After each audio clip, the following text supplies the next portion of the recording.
boy, being a Resident Evil fan hasn't been easy these past few months. The Resident Evil 3 remake has been released on April 3rd, and the game had also been leaked in France a few weeks earlier. And let's just say that the reception for this game has been really extreme. On one end, you have people that absolutely loved this game, and then you have people that absolutely detest it. It seems that there is no middle ground with this game. You either despise it or you love it. In fact, it's kinda annoying to talk about this game on the internet. Every time that you try to talk about this game on the internet, someone will inevitably come and tell you, "Why are you enjoying this piece of shit game? You are not allowed to like this. Oh my fucking god, this remake is trash! Oh my fucking god!" And trust me, as someone that really enjoyed this game, that gets old really fast. So, why has this game's reception been so mixed? Let's find out. Welcome to the definitive Resident Evil 3 Remake review. In this review I will analyze the entire game and try to see why fans are so mixed on this game.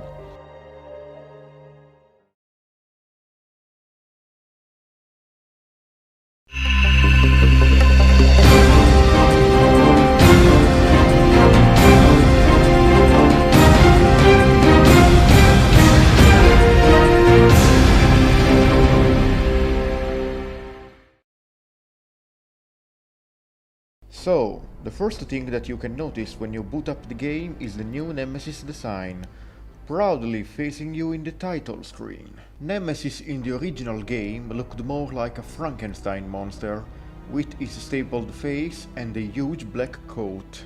In this remake, Nemesis' face now looks like a distorted Mr. X, with a broken nose and exposed teeth. Also, instead of wearing a coat, his body is now wrapped in body bags. Personally, I love this design.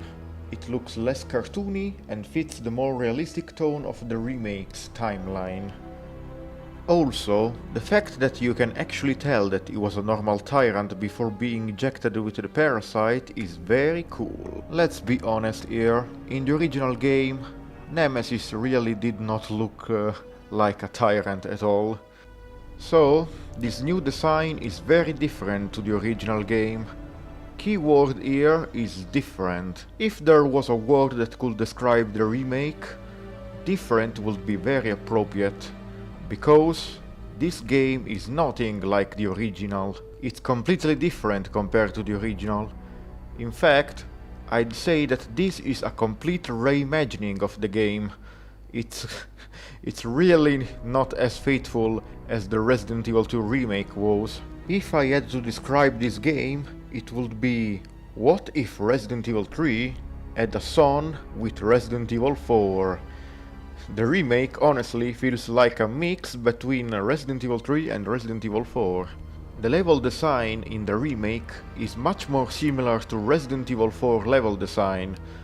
It's much more linear, and backtracking is well, there is some backtracking, but it's much less compared to the original game. The game honestly focuses more on action compared to the original, which still used the tank controls and the fixed camera angle. Resident Evil 2 Remake was also a reimagining, but at least the police station in the remake had a similar design to the original game, before dropping you to the sewers and the laboratory, which had completely new level design. In Resident Evil 3 Remake, I don't think there are any areas that look like the original game. Everything is completely new. At most, you get some nods and references to the original game, but for the most part, level design is completely new. You don't explore the same areas from the original game, and yeah, it's mostly new stuff that you see in this remake. Speaking of nods to the original game, the start of the game is Jill's apartment. If you remember, in the original game, you could see a bit of Jill's apartment during the opening. and the very start of the game showed Jill literally exploding out of it. Well, in the remake, Jill's apartment is actually a playable area, which is very appreciated.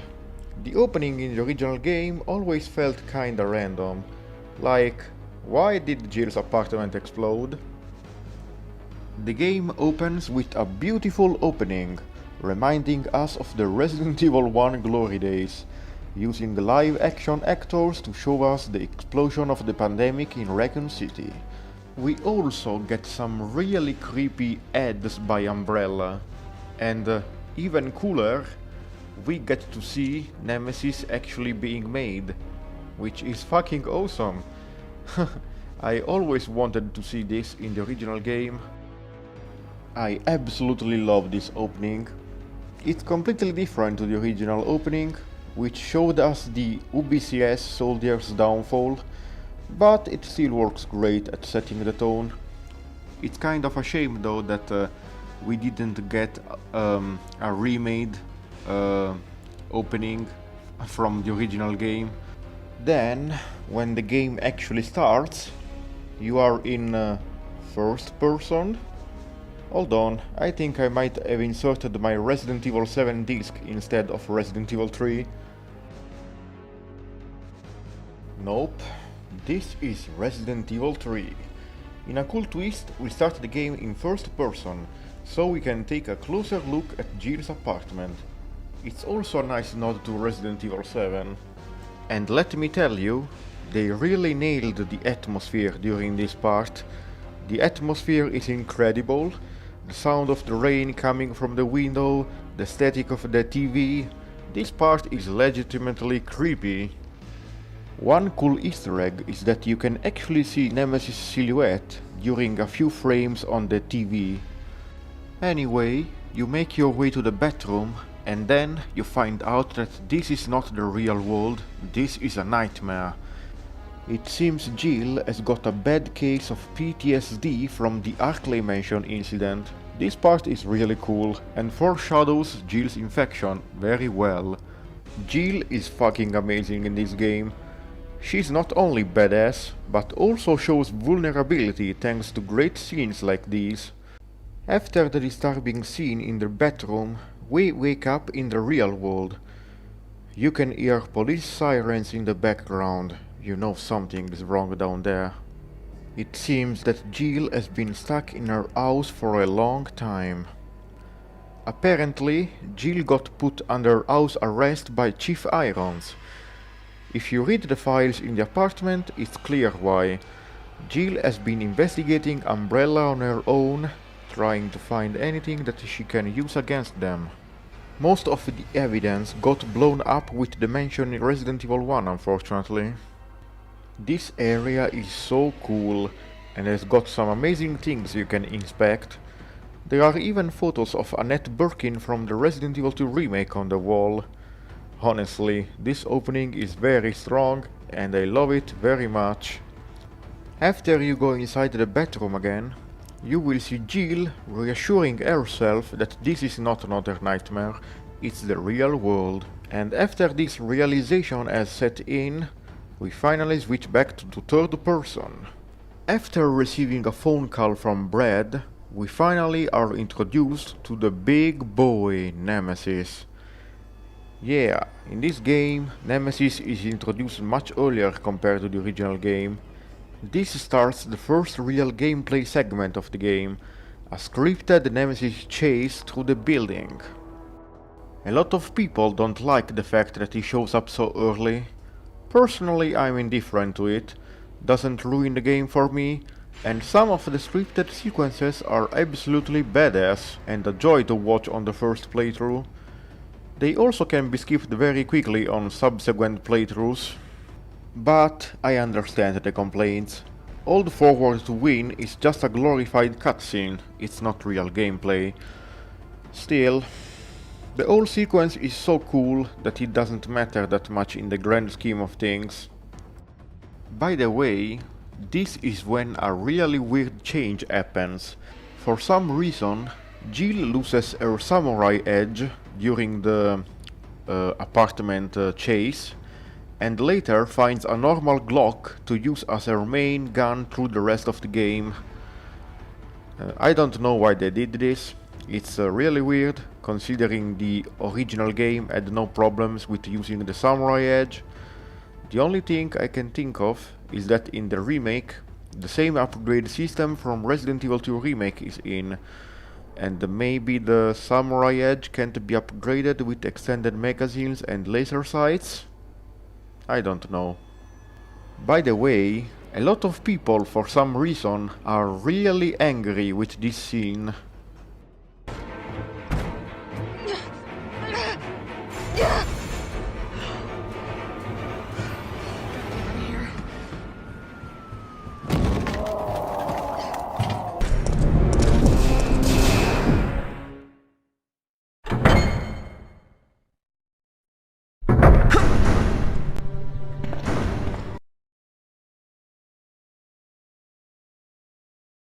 I honestly don't know why people are so harsh on this game. Like, a lot of complaints about this game are really nitpicky like this. People fail to realize that many of the shortcomings of the remake were also part of the original. Maybe it's just nostalgia. This game is so different compared to the original that anyone that wanted a more faithful remake is bound to hate this game by default. That's a damn shame, because this game is not that bad, it's just different. Eventually, you exit the building and Nemesis is crushed by the ceiling. Jill is free from the monster for now, and now we start the uptown area. This is really cool, and also is a good explanation for why the apartment exploded in the original game. The issue now is that the uptown area was completely different in the original game. In the original game, the uptown area was a linear explorable area with a few puzzles until you reached the RPD. But in the remake, the uptown map is pretty much a glorified cinematic. It's basically a straight line until you reach the ending of this section. And it's a damn shame. This area is fucking cool as shit. There are a lot of cool cinematic moments, and it looks extremely beautiful, but in the original game, this area was explorable, and it's really disappointing. It would have been really cool if we could have returned to Uptown and explore it freely later in the game. Maybe we could have even gone back to Dario's warehouse and see him die, just like in the original game. Yeah, that's a missed opportunity right there.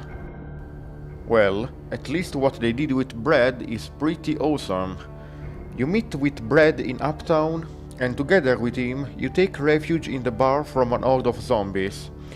During this cutscene, Brad gets bitten by a zombie, so he decides basically to sacrifice himself for you and allows you to escape.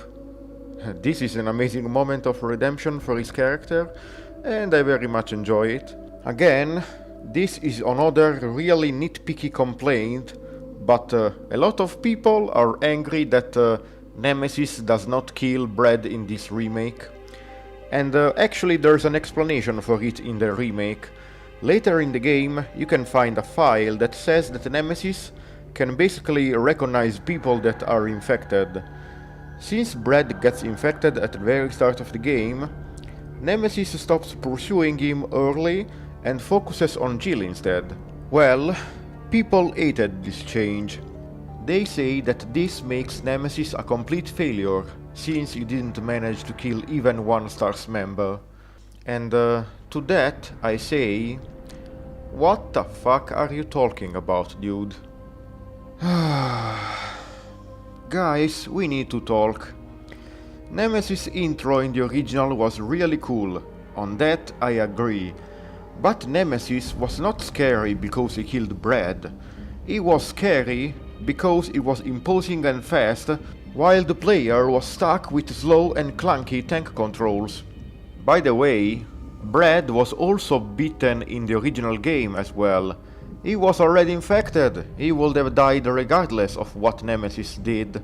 And let's not mention the fact that Brad is probably the weakest Stars member.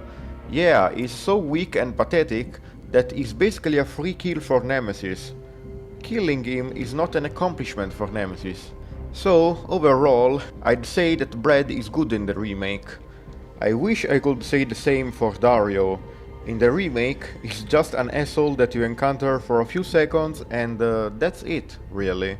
In the original game, he was an asshole because he lost his family, but I guess that in the remake universe, Kendo stole that thing from him. Like I said before, this could have been fixed if they allowed us to go back to Dario's warehouse later in the game, but since they didn't do that, yeah, Dario is probably the worst character in the remake. This game really needed more time spent exploring, and a return to Uptown could have done the trick. After you make your way to the parking lot, you witness the chopper crashing scene from the original game, except much earlier. In the original it took place during the clock tower. Nemesis is then defeated with a quick time event and you are saved by Carlos. You can ask anyone, even people that hate this game, they will all say the same thing. Carlos is a complete improvement over the original. His new design is amazing, he has much more screen time now, and is also more entertaining compared to his original counterpart. I also enjoyed his original version, but the remake version is much more improved. The relationship between Carlos and Jill is also much more interesting now. In the original game, Jill didn't trust Carlos for a total of 5 seconds. Then after Carlos says this... Look, we're just mercenaries, hired hands. Do you really think the master would tell his dogs why they have to retrieve the stick he just threw? Jill's trust issues are literally never brought up again. In the remake, Carlos actually has to earn Jill's trust by saving her a bunch of times, and you can really feel their connection growing throughout the game. You are also introduced to Mikhail here, and in this version I'd say he's actually better. He spends less of his screen time being unconscious at least. The downtown area starts now, and this is when the game truly begins. This is probably the best area in the game. I guess this is why they feature this area in the demo, because it's literally the best area in the entire game. This area is really open, there's lots of exploration, items to find, backtracking. It's classic Resident Evil, alright, although much smaller in scope and condensed. There are many interiors and shops that you can explore. There are even callbacks to the original game, like the pharmacy, the garage and the power plant. There are also some new places to see, like the subway, the toy shop, the donut shop and the supermarket. And there are a lot of cool references to other Capcom games, like Mega Man, Ghosts and Goblins. Honestly, this area is fucking awesome. This is also when the game introduces the new dodge mechanic to the game. And let me tell you, holy shit, it's so much better compared to the original game. In the original game, I learned to play without relying on the dodge, simply because it was very clunky to use, and sometimes it straight up failed. It was very unreliable and unresponsive. The dodge in the remake instead is fucking amazing. It's really easy to do, but not so easy that it completely breaks the game. It's a nice balance between player skill and accessibility. The dodge also replaces the defense items from Resident Evil 2 Remake.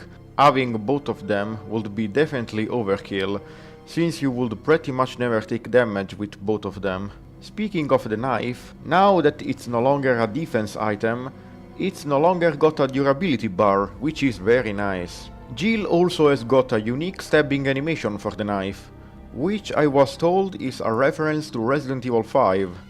I guess. I didn't play Resident Evil 5 very much. Unfortunately, zombie physics were nerfed hard in this game. After a zombie dies in Resident Evil 3 Remake, it won't move and cannot be interacted with. Also, when exploding limbs with your gun, the body parts will disappear instead of lingering on the ground. I guess this was done for performance reasons. I don't think this is that much of a big deal, but it's still an unfortunate downgrade compared to Resident Evil 2 Remake. Maybe it will be fixed in the inevitable PS5 remastered version or something. Once you turn off the fire, you meet Nikolai for the first time. Compared to the original game, Nikolai is much more cartoonishly evil. In the original game, Nikolai was more cold, calculating and professional. In the remake, it seems like they turned Nikolai into Salazar. He enjoys being evil so much and is really cheesy. A lot of people say that Nikolai was better in the original game, but honestly, I kinda like the remake version more. In the original game, yes, he was more serious and professional, but he was also really boring. At least the remake Nikolai is really entertaining to watch. After that cutscene ends, you are treated to music. Holy shit! Yes, this remake has actually got music. In the Resident Evil 2 remake, most of the music was replaced with generic, creepy ambience. And it made the game really scary, but was also much less memorable compared to the original music. After you exit the garage, you can see a power generator. Shooting this will stun enemies, and the two dogs that have been placed here are basically a tutorial for this mechanic. This is a returning mechanic from the original game. In the original game you could shoot barrels and C4 and other interactable items to basically damage enemies. And yeah, in this remake it's pretty much the same, except there are only barrels and generators. The next section is the power station, which again is completely different. In the remake, you have to explore basically a maze of corridors and activate 4 switches, while being hunted by drain demos. In the original game, drain demos were basically a reskin of leakers from Resident Evil 2. Yeah, they had a couple of different animations, but let's not kid ourselves. They were basically a palette swap or a reskin of leakers. In the remake, they look pretty much the same as they did in the original, however they are much smaller and they behave more like small spiders. They also have very low health and can be killed easily with a few handgun rounds. The real problem is that they are very quick and they hunt you in swarms of 2 or 3. They are very dangerous because they can inflict the parasite status effects on you, and the parasite status effect is basically the same as the poison from Resident Evil 2, except it's even worse, because it slows you down even more, fucks up your aim, and makes the screen very hard to see. This makes this area really fun to go through because you need to be really quick.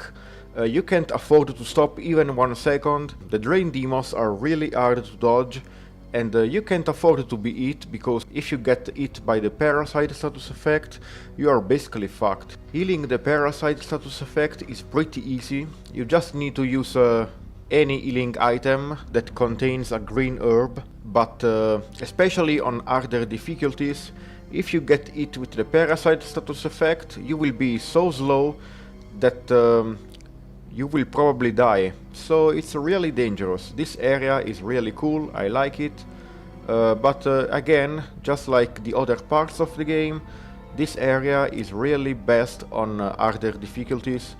This area is probably really boring on easy mode.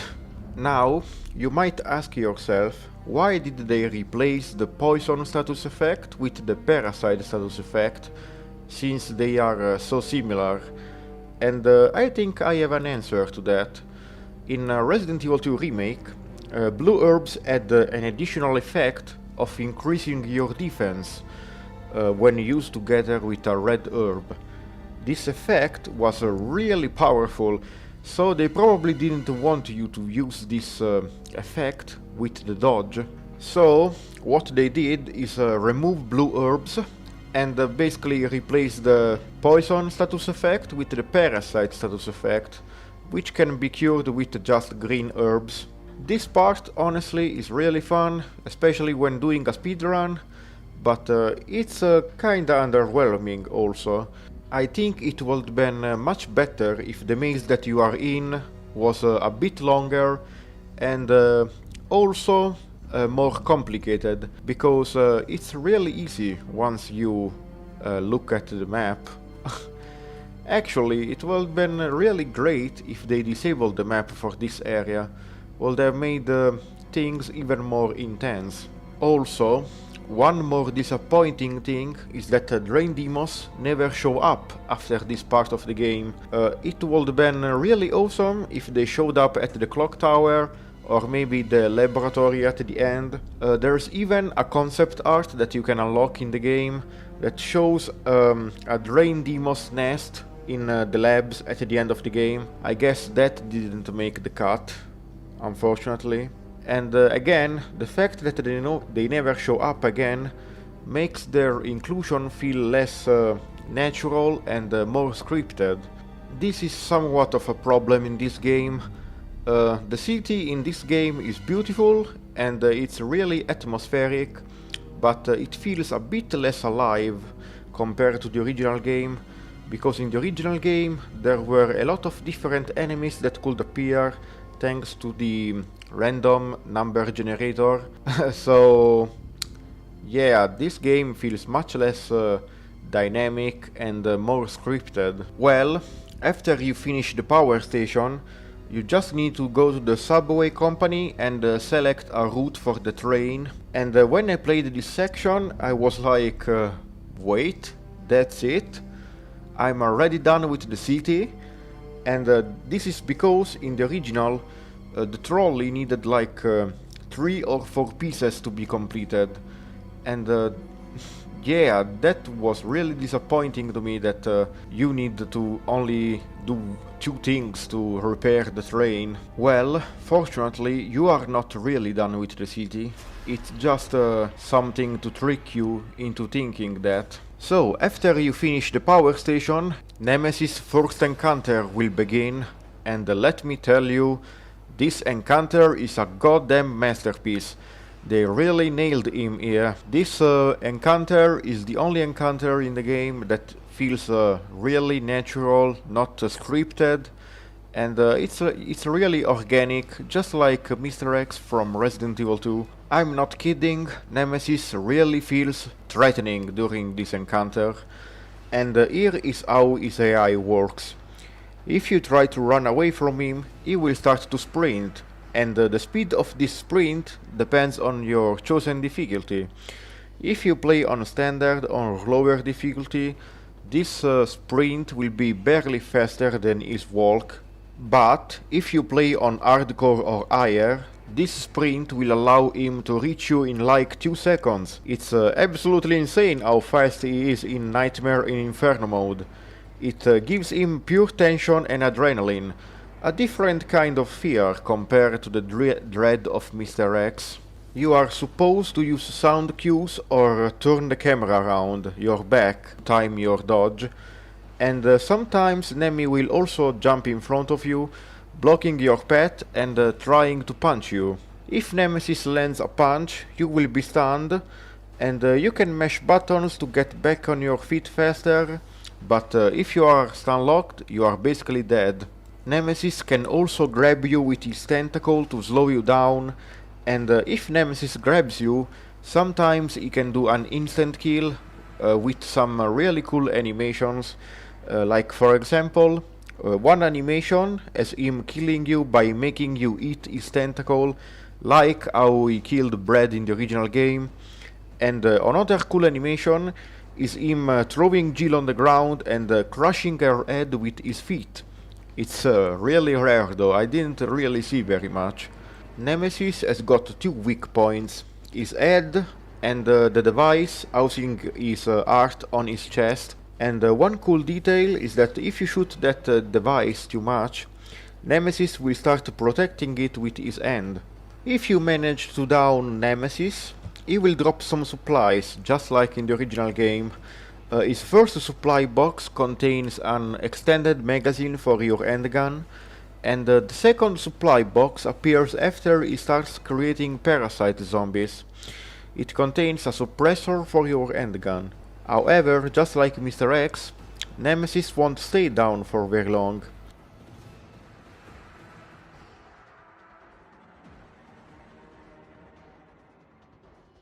By the way, Nemesis can actually follow you inside one of the save rooms during this section.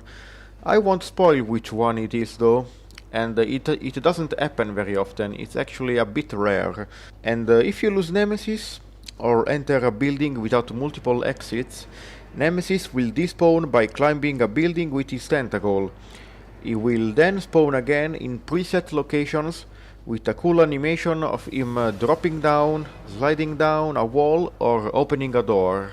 I have to be honest, this section is the highlight of the game. It's probably the best part of the game. I love it really so much, it's absolutely amazing.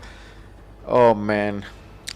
The problem is that this is the only time that this happens in the entire game. Nemesis really feels like Mr. X did during this section. He feels organic and not scripted. To be fair, Mr. X was also free roaming for only a short part of the game, but the problem is that during Mr. X section you were doing a lot of backtracking and exploring, so it felt much longer compared to Nemesis. Since the game is more linear here, this Nemesis section can take you like 5 minutes to complete. Even if you don't backtrack earlier and grab all the items with the lockpick and cutting tool, at most this section will take 20 minutes. I mean, it's just too short. This section is so fucking awesome, I wanted more of this. They really needed to add at least 2 more sections with free roaming Nemesis. Maybe Uptown and the Clock Tower? Wink wink. After you complete an easy puzzle, you will be introduced to parasite zombies. These guys are created by Nemesis by infecting zombies with the Ni Alpha parasite. This is really cool, and it's basically a callback to Resident Evil 4. There's a reason for that. Apparently the developers want to connect Resident Evil 4 better to the main storyline, so I guess you can look forward to that in Resident Evil 4 Remake. The parasite heads have a really long range, and dodging them is actually kinda hard. It's better, in my opinion, if you listen to the sound that they make, and if you dodge just right when you hear that sound, usually you will be fine.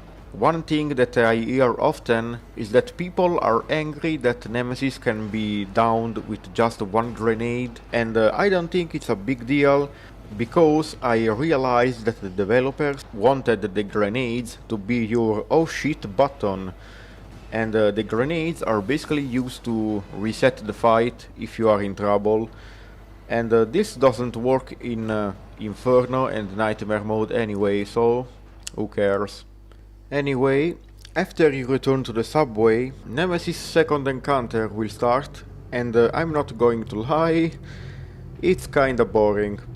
The problem is that the generators and barrels make this part way too easy. Personally, I would have removed them and made this section twice as long.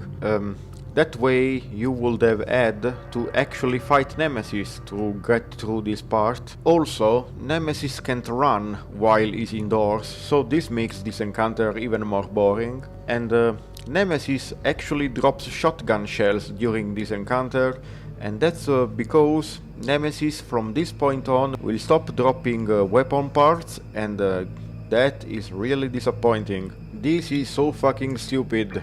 At least make him drop the custom shotgun from the original game or something. Oh, come on. Anyway, after you exit this grate, you will enter the sewers.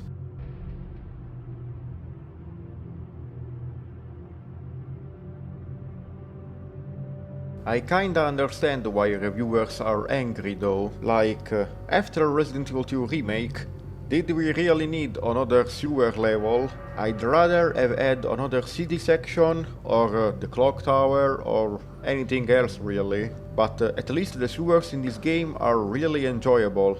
I actually like the sewers in this game more than Resident Evil 2 Remake. The sewers in Resident Evil 2 Remake were cool, but also kind of a chore on repeated playthroughs. The sewer section in Resident Evil 3 Remake is just a linear corridor with two paths to explore. One path leads to the grenade launcher and the other leads to the battery pack used to progress basically. The main enemy that is in the sewers is the Hunter Gamma, and the new redesign that they got is fucking awesome. They kinda look like a mix between Toads and the Gravedigger from the original game. The only attack that they have is walking towards you and try to hit you. Shooting them in the mouth deals double damage, and if you use a fire weapon, you deal even more damage. They are really cool, but the only problem I have with them is that they are really too easy to kill. If you use a flame round, you will kill them in one hit on any difficulty. One really cool thing about Gamma Hunters is that they can't go through doors, but they can still open the door with their mouth, and that is an insane jump scare the first time you play the game. After you make it out of the sewers, a jump scare will begin the next Nemesis encounter. A lot of people say, why does Nemesis grab her head and not just crush it? And to that I say, probably the same reason why he didn't just strangle Jill every time he grabbed her in the original.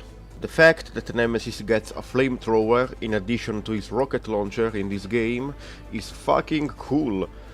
There were also concept art that showed that they also considered giving Nemesis a Gatling gun, which would have been even more fun. Unfortunately, the next section is actually not that good. Just like the sewers and the second encounter, this part is really cool, but could have been much better. It would have been much more fun if Nemesis was faster and you had to run like hell to outrun his flame. But in the game, even on Inferno mode, is so slow that there is no tension during the climb to the top of the building, and it basically turns into a boring Uncharted set piece. At least it looks cool, but talk about wasted potential here. The climb to the top might be underwhelming, but the boss fight is actually incredibly good. Flamethrower Nemesis is the first boss fight in the game, and it's super fun. The addition of the dodge really makes Resident Evil 3 bosses much more fun to fight compared to Resident Evil 2 bosses. The first phase of the fight is to destroy the fuel tank, and you can make use of cover and also keep your distance while shooting the fuel tank, and somehow, if you shoot Nemesis hard, you will also damage the fuel tank. One nice detail is that in this boss fight, Nemesis can dodge grenade rounds just like he did in the original game.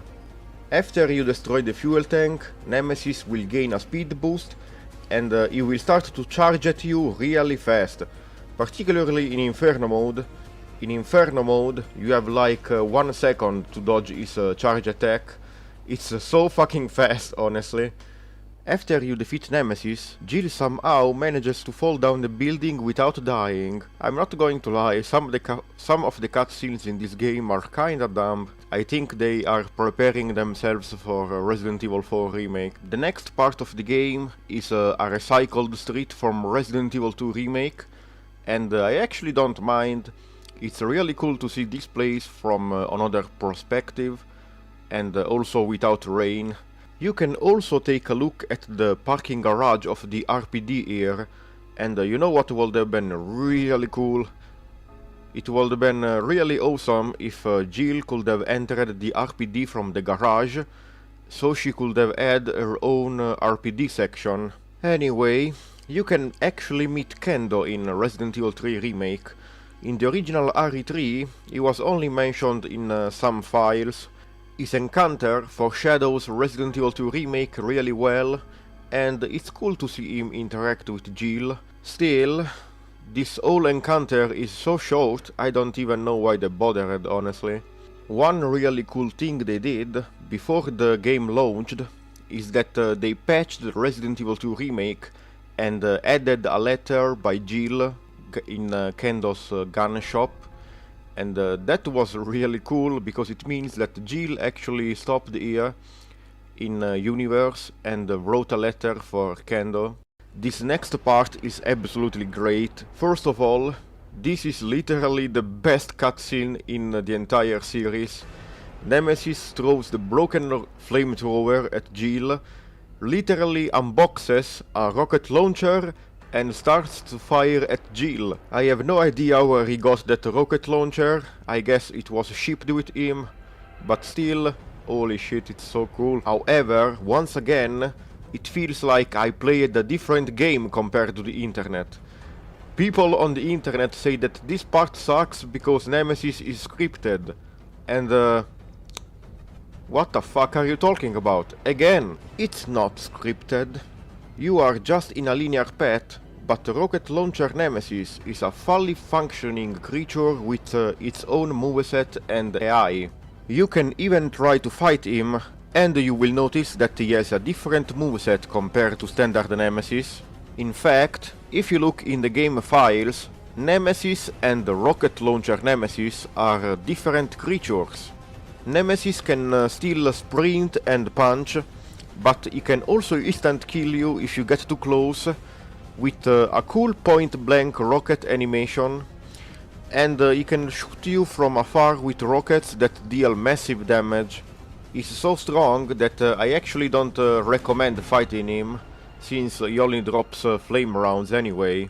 This part is really hard, honestly.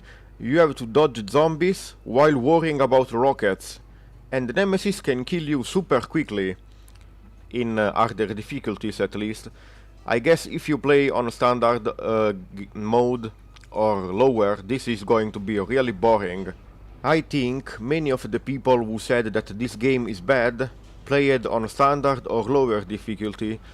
This game is much more combat focused compared to Resident Evil 2 Remake, so if you play in a difficulty where the combat is really stupid easy, your experience is going to suffer greatly.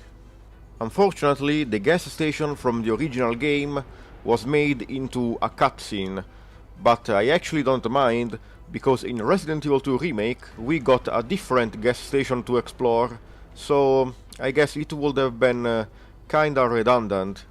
Now, this chase with rocket launcher Nemesis was dope as fuck, but one of the main complaints of this remake is about to show its head. After this part, not only you will never see a city street again, but Nemesis will stop chasing you and is now just a boss fight. This sucks so much, and really disappointed me on my first playthrough. Nemesis boss fights are fucking awesome in this game, but still, Nemesis stops stalking you way too early in this game. In the original game, he only stopped stalking you after Jill got cured from the virus. That's why they should have given us more city streets or an RPD section for Jill, so we could have gotten one more big Nemesis non-scripted sequence.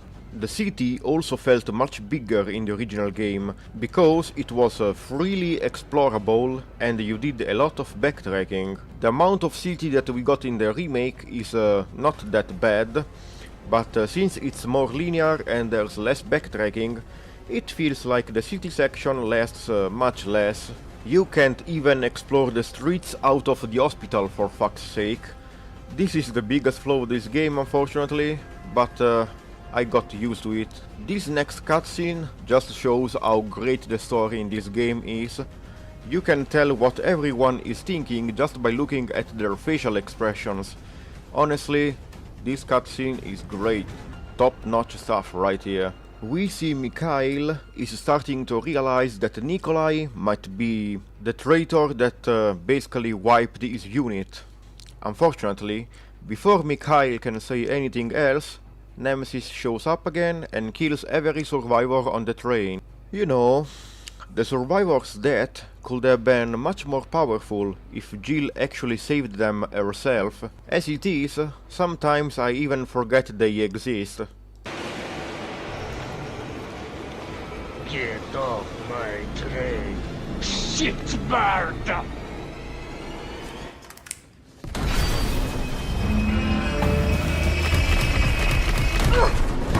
I fucking love Mikhail in this game. Oh my fucking god. It's time for the RPD section of the remake, while playing as Carlos. And if I have to be honest, this is probably the worst part of the game for me. It's not bad. Carlos has got a bunch of cool one-liners, there are many Easter eggs. Now here's a weird fucking door. Leave it! We're here for Bard! Yeah. Welcome, Leon. Bet you had a kick-ass first day. There's a lot of cool stuff in this section of the game, and yet I still don't like it very much. Why? Well, just like in the original game, this part feels like complete filler. Carlos accomplishes almost nothing during this section. All you do is reach the Star's office, and then you discover that Dr. Bard is not in the RPD, is in the hospital. Gameplay-wise, this part is also really boring. All you do is shoot horde of zombies with the assault rifle and a few leakers. In the original game, this part was also filler, but at least in that game you still played as Jill, and you could see the RPD from her point of view. And also there was a fucking amazing Nemesis encounter at the end. Since you play as Carlos in the remake, Nemesis is nowhere to be seen. There is still some cool stuff during this section. For example, you can see how the two officers are killed by the leaker in the west hallway. You can also see what destroyed the shower room wall, although the answer is kinda boring. And finally, you can actually fight leakers in the Resident Evil 3 remake, which is kinda cool, I guess. I guess this is why they didn't make the Drain Demos behave like in the original game. It would be kinda pointless to have two creatures that do almost the same thing. The only noteworthy thing that happens here is that we finally learn of Brad's fate. He became a zombie, just like in the original Resident Evil 2, and it was revealed that he was the one to infect Marvin. People really don't like this scene, and they say that Brad having enough humanity left to speak is stupid. But they completely forgot that this shit was in the first game too. For Itchy Tasty Zombie, do you remember? Like I said before, Nemesis killing Brad in the original game is a cool scene, but it's not an accomplishment for Nemesis. Brad is a weakling and he was already infected. So this new death scene that we got for him is actually not that bad. I really enjoy it. This death scene is more emotional in my opinion. We don't know if Brad really said sorry or he was just mimicking Marvin, and this is what makes this scene much more powerful in my opinion. So I don't like this section very much, but if you play on Nightmare mode, this part of the game is much better. In Nightmare and Inferno mode, you can see Brad stalking you from the windows of the west hallway, and later on he will actually appear in the locker room, which is fucking cool as shit. They also replaced some zombies with pale heads and leakers, so this section gameplay wise is also much less boring in Nightmare and Inferno mode, so it's much better. After you are done with the RPD, you resume control of Jill, and in this next save room you find freeze rounds? Nope, these are mine rounds. The mine thrower was removed in this game, and they just added the mine rounds for the grenade launcher instead. This is a great change, especially because the mine thrower was really useless in the original game. Still, it's a shame that they didn't include freeze rounds as well, since they bothered to include explosive rounds again. By the way, if you missed the shotgun and the grenade launcher, the game will spawn them in this save room. A similar thing happened in Resident Evil 2 Remake. If you forgot the shotgun or grenade launcher, they will spawn in the laboratory. After you climb up to the surface, you will find yourself in a park, and this part of the game is the most beautiful. Holy shit, this area is so beautiful, and it's also so peaceful. I really love this area. It's a shame that it's so small. This small area is basically the replacement for the park for the original game, so they might as well made it a little bigger. Come on. This next part is absolutely amazing. Bitch can't even swim is absolutely hilarious and fits right at home with Resident Evil 4 cheesiness. And Nemesis' second form in this game looks absolutely incredible. He looks like a Bloodborne boss. He's so cool looking. He's fucking awesome.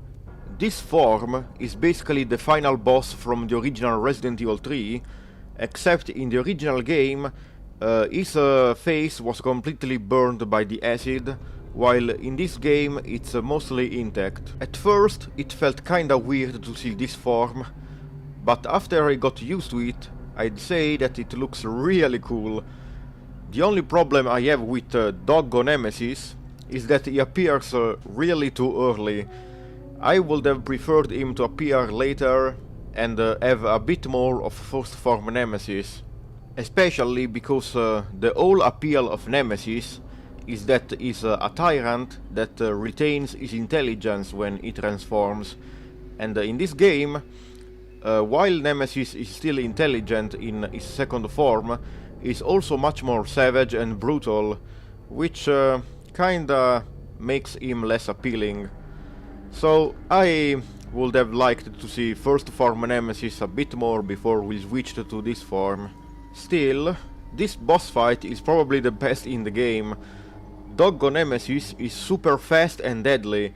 He's super fun to fight against, because you are always dodging stuff and moving. The arena where you fight him is also really beautiful. We even have a Resident Evil 1 Easter egg in the arena, a bus stop to the Arklay Mountains. After you deal enough damage, Nemesis will start his second phase. He will start running on top of the rooftops and even climb on top of the clock tower, trying to jump on top of you. During this part, you must use the mine rounds to make him fall off, and you can stun him by doing this and expose the parasite. Shoot the parasite for insane damage. You don't have to do this to win. It's recommended, because Nemesis has got a lot of health, and if you don't do this, the fight will take forever. I guess that's why DSP complained about this being a puzzle boss. Of course, it's not much of a puzzle when Jill herself tells you what you need to do. After the boss fight is over, the worst thing about the remake is revealed. In the remake, you can't explore the interior of the clock tower. This is legit my most hated flaw of the remake, and also what most other people hate about the game. The clock tower was a really iconic location, and cutting the interior is an absolute dick move. To this day, I still don't know why Capcom did this. After watching the Resident Evil 8 trailer, I'm even more confused, because they were working on an area from Resident Evil 8 that looks the exact same as the clock tower. They could have just reused the assets from there for the clock tower! I hate everything about this. And it's a damn shame, because if we had 1 extra hour of gameplay inside the clock tower, the game would be almost perfect to me. Maybe with Nemesis first form chasing you inside of the clock tower, that would be great. Also with some puzzles inside. We would have a longer game, satisfying the lol it's so short crowd, and we would have more puzzles, satisfying the lol 2 puzzles in the entire game crowd. And we would also satisfy the lol Nemesis is scripted crowd. This is the only thing that I truly hate in this game. Everything else is great, or at least good to me. I even gave the game a lower score just because of the clock tower. Oh well, at least we got the hospital. The hospital was my favorite part of the original game, and I'm really happy with how it was handled in this game. The hospital is much bigger than the original game, it has a lot of exploration and non-linearity, and the atmosphere is amazing. It's really the only part of the game that's really scary. If only the clock tower was expanded like this. The hunters are also really great. They even reference Resident Evil 1 in their first cutscene. The hunters are now armored and take less damage unless you shoot them in the mouth and destroy the armor. The acid rounds are really good to destroy the armor, and the magnum rounds are really good at just killing them, honestly. The shotgun is also really good. The problem is that Carlos has only got an assault rifle, so while you play as him, you feel quite vulnerable against hunters, and this makes this section the scariest in the game. By the way, I didn't mention this before, but Carlos can't dodge enemies. Instead, he can counter them with a punch. I find this kinda harder to pull off than the dodge, but it's also more satisfying. Hunters still have an instant kill attack. They will roar and cut your throat. This attack is super dangerous, and they can use it even if you have max health. You don't need to be on caution for them to pull this. You need to keep your distance or master the counter to avoid this. Some hunters can even open doors, but only some of them. A good strategy for the room with the two hunters is to bait the first one into following you through the door, then kill him. Since the other one can't open the door, you can really cheese him by entering and exiting the door and shooting him. Really, this part of the game is the best for me. With the downtown area, this is the best level design in the entire game. I even found the shootout at the end of the section to be really fun. I legit don't know why people hate this section so much. Yeah, sure, the zombies exploding after dying is kinda silly, but who cares? Honestly, I'd rather they do that than my PS4 exploding. The shootout reminds me of Resident Evil 4 in a good way. It's very intense in harder difficulties. It's pretty fun, honestly. I mean, it's not a section that I would want to replay over and over again, but it's a nice way to break the pacing. Anyway, after you cure Jill, you can also explore the hospital with her. And it's completely optional, but you can grab all the ammo that Carlos didn't grab, aside from assault rifle ammo. You can open the locks that Carlos couldn't open, and you are also rewarded with the Magnum for your troubles. I really like this optional stuff. I wish we could have done the same with the RPD and maybe Uptown. And if you don't care, you can skip straight to the next area. And the next area is not the Dead Factory. Unlike with the clock tower, I actually don't mind this change. I really like the aesthetic of Nest 2. It's much more colorful than the Resident Evil 2 remake laboratory, and it has got a lot of interesting rooms, like the room with the tyrants and hunters in the pods, and lore-wise, it makes a bit more sense. Nest 2, which is a dumb name, I agree with that, has the same function as the Dead Factory, but at least it's underground, so it's easier to hide from the public. How did Umbrella hide the Dead Factory? It's right in the middle of the city park. It's also implied that Nest 2 and Nest 1 are connected, so transporting the faulty BOWs and the guinea pigs that need to be destroyed from one place to another is much more believable, I think. Anywho, before reaching Nest 2 properly, you have a small warehouse section where you need to find fuses to power up the elevator. This part is pretty fun. It's kinda confusing at first, but once you learn the layout, it's fine. Also, this part was actually made into a map for Resident Evil Resistance. How cool is that? Why can't we get more maps from the single-player games in Resident Evil Resistance? You will have to deal with paleheads in this room. They are enemies that were introduced in the Ghost Survivors DLC for Resident Evil 2 Remake. It's cool that they made them canon. They are basically zombies that regenerate health and are super hard to kill and stun, unless you use really powerful weapons. Usually a magnum headshot or mine rounds will kill them in one hit.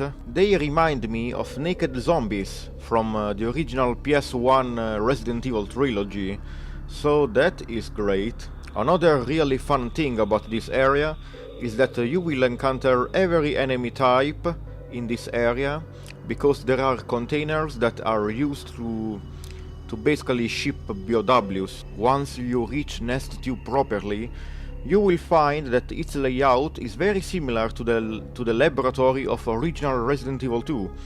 A linear path where you grab an item and then you backtrack to grab another item. This item is the vaccine for the T virus. The objective here is to grab a sample of the vaccine, which will be used as a bargaining chip against the US government to prevent them from blowing up Raccoon City. The vaccine in the original game was only used to cure Jill, and then it was completely forgotten. You'd think that they would do something more with the solution for all their problems, but no. In the original, the vaccine just feels like a deus ex machina. Carlos finds it randomly in the hospital, uses it to cure Jill, and then no one mentions it ever again. Hello? Mass produce that shit! You can save everyone that is not already a zombie! To be fair, Nikolai blew up the hospital in the original game, but it's still weird that no one mentions it ever again. At least in the remake, Carlos learns about the vaccine from Dr. Bard, and then all the characters decide to try to save the city with the vaccine. Yeah, honestly the story I think is better in the remake. So yeah, congratulations Capcom. In the remake we also get a file that ties Resident Evil 3 Remake with the future Resident Evil 4 Remake, I suppose. So that's kinda neat. After making the vaccine, we get another quick-time event with Doggo Nemesis. I have no idea why they thought hold forward to win is compelling gameplay. This shit should have stopped after the apartment opening. Nikolai also steals the vaccine from Jill. I didn't speak much about Nikolai, but every time he appears is the star of the show. He's so entertaining to watch. Time for the third Nemesis fight, and this one is kinda disappointing. I say kinda because it's still pretty fun. We fight Doggo Nemesis again, except now he has a tentacle he can use for long range attacks, and also instead of using mine rounds, you have to shoot buttons to electrify him and pour acid on him. This fight is okay. It feels a bit underwhelming because Nemesis' moveset doesn't feel different enough from the last fight. Aside from the tentacle, it's basically the same fight as before. There are also respawning zombies in the arena, but really you can completely ignore them.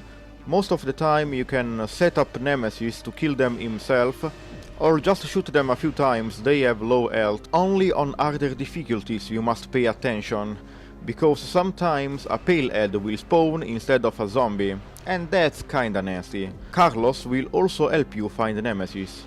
This again is completely useless on lower difficulties because you can just look at him.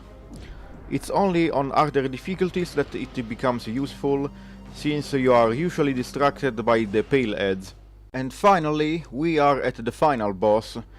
Instead of fighting inside an arena full of dead tyrants, the aftermath of a fight between the US military and Umbrella, we fight in an arena where Umbrella gathered combat data and set up a rail cannon to destroy rogue BOWs. You use the rail cannon once to begin the fight properly, and then must push 3 generators to recharge the rail cannon while avoiding Blob Nemesis attacks. You can't push the generators though, because Blob Nemesis will use an instant kill attack. So you have to stun Nemesis by shooting the red pustules around his body. I like this fight, but I think the original fight was a bit better. It was a bit more epic. Still, this fight has got an amazing soundtrack. On lower difficulties this fight is pretty easy, but in higher difficulties this fight becomes a fucking nightmare. The developers made every attack stun Jill in Nightmare and Beyond, so you basically have to be perfect with your dodges, one mistake and you are dead. That makes the fight so annoying, you have to be perfect. You can mash the buttons to recover from the stun faster, but still, that just allows you another chance to dodge the next hit. It's still infuriating, and this boss fight is the reason why I don't usually replay the game on Nightmare or Inferno mode.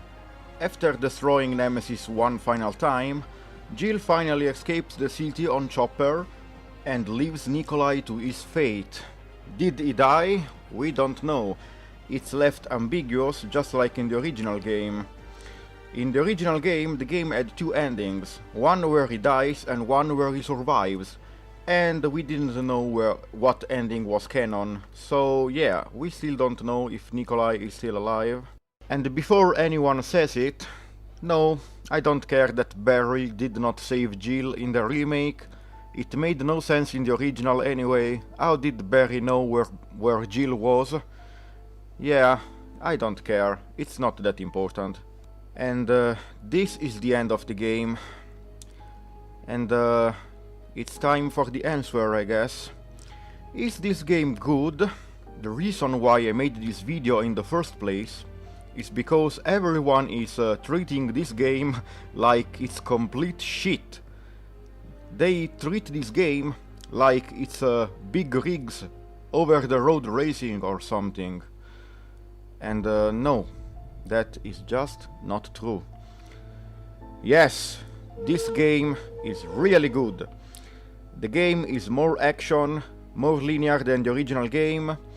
It feels like Resident Evil 3 remade in Resident Evil 4 style. The gameplay is fun as fuck, the pacing is great, the story is a bit better than the original in my opinion, and the graphics are just awesome. This game received such a mixed reaction because it's so different from the original.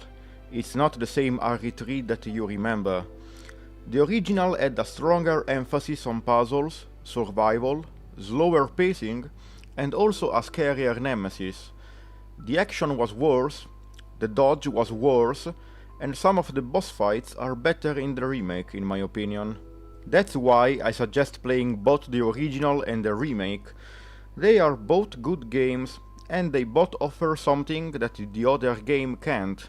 Unfortunately, Resident Evil 3 Remake does not have much content besides its main campaign.